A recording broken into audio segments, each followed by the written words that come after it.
এই প্রিয়া দেখ কত সুন্দর থার, আমাকে একটু ফটো তুলে দে না রে, দে না। আরে তুই দীপঙ্কর না? তুই এখনো গাড়ি মোছার কাজ করিস?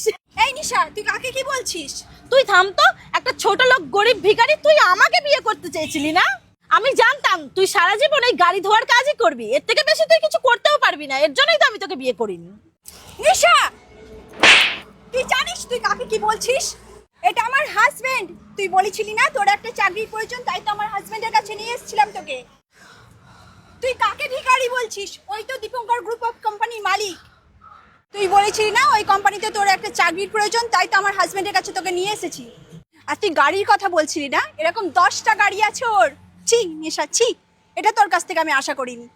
ছাড়ো, ওকে এই সমস্ত কথা বলে আর কি হবে বলো। একটা সময় আমি গরিব ছিলাম বলে ও আমার হাত ছেড়ে চলে গিয়েছিল, আমাকে অবহেলা করেছিল। একটা কথা সবসময় মনে রাখবা, কোনো মানুষ যদি গরিব থাকে, সে যদি বেকার থাকে, তাকে অবহেলা করতে নেই। কারণ সময় আর কিসমত কার কখন বদলে যায় কেউ বলতে পারে না। মনে রেখো কথাটা, ঠিক আছে? চলো, তুমি আসতে পারো।